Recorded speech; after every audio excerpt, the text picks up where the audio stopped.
welcome to the final video in the Remnant series. We want to give a big shout out and thank you to the Lord of Sin from Sin's Arcade for giving us this awesome game. And I'd like to thank everybody that's been watching this series and stuck with it to the end till now. We're going to get the game loaded up. We'll go buy as many items and stuff as we can so we can stock up. And we're going to go face the final boss.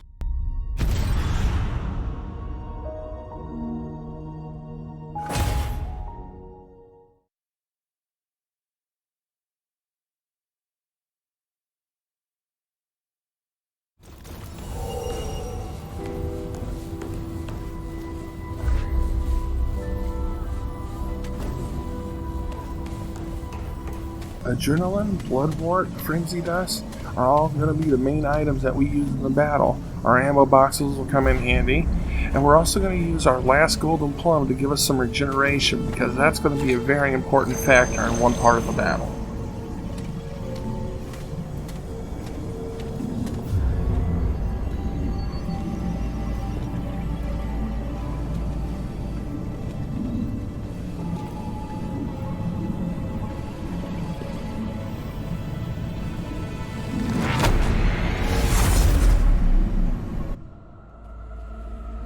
Once again, the children of the core think to change the inevitable. They do not see the truth, the futility of their actions. We bring purity to chaos, serenity to bedlam. All will be consumed. This is necessary and good. The children do not understand. The children believe their lives worth living. The children are wrong. The worlds and the core of the worlds live in pain, agony, discord. We bring peace, equality, silence. All are one within our embrace. The children resist what cannot be resisted. They fight a battle that cannot be won. Their actions are ultimately irrelevant. No matter how many times they rise, they will be destroyed. Their time is over. We will consume all. Like a lot of final bosses, this one's going to have a bunch of fancy, flashy attacks that if we're not careful will one-shot us. We can do a great amount of damage to him though, and you might get a little bit overconfident at first when you see what you can do. Also, like a lot of final bosses, this one's going to have multiple stages.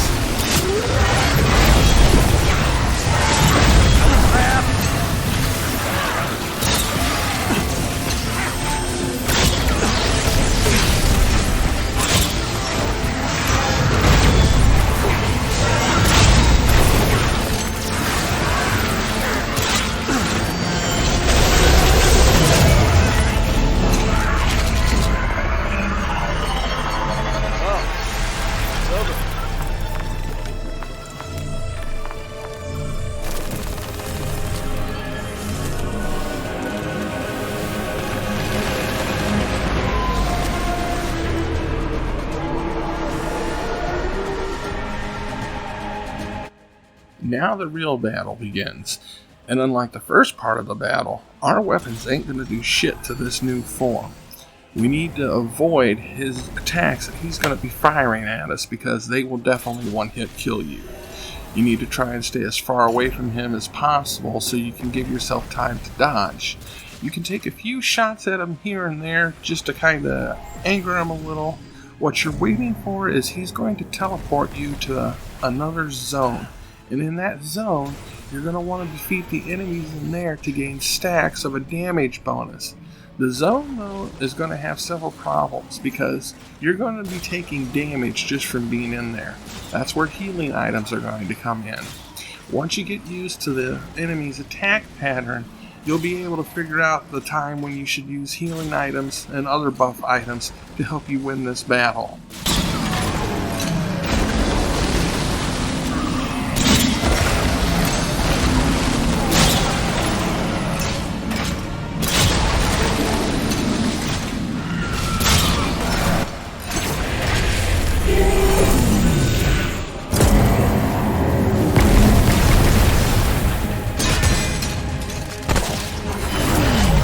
stacks of the damage buff that we accumulated in the zone just got absorbed into him when he did this blast attack. Now's the time for us to unleash everything we've got on him.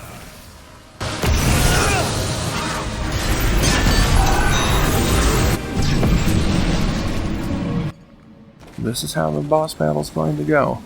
Every time we get sent in here, defeat as many enemies as possible to stack up our damage bonus. Enemies will also drop ammo for us to reload if we don't have ammo boxes to use.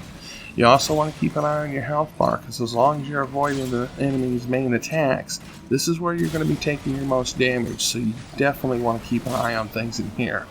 If you're about to die, make sure you run out. You can easily heal yourself better fighting the main boss than all these little bosses in here.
And that, ladies and gentle sheep, is the end of Remnant from the Ashes. We have successfully defeated the Root and saved the world and beat the game. If you don't want to watch all these credits, you can skip ahead to 18 minutes and 44 seconds where I examine the items we got from the final boss. Thank you so much for watching, and I hope to see you again next time.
If you come to this part of the video, you must be interested in Remnant's new game mode.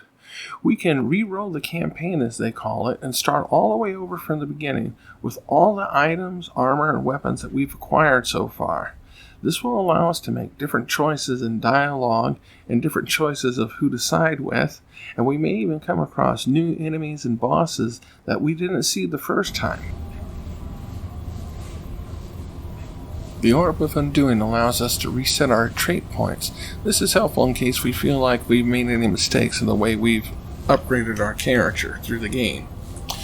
The Dreamer's Mana will allow us to make a powerful shotgun type weapon, which will come in very handy if we decide to go ahead and do a new game mode.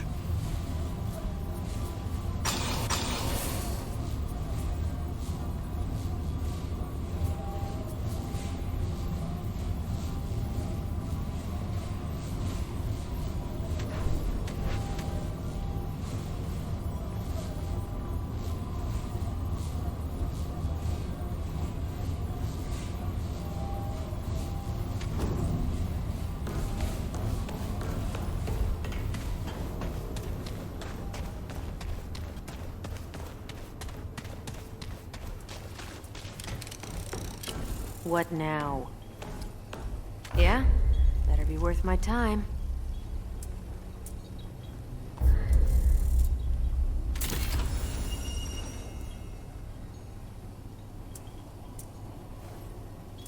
We're done here?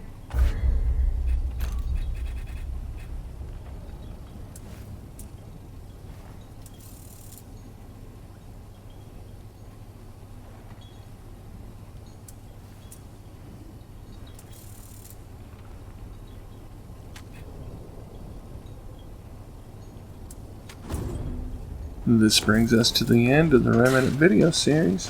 Thanks for joining us in the Digital Wonderlands, and I hope to see you again someday. We may revisit this game at a future time.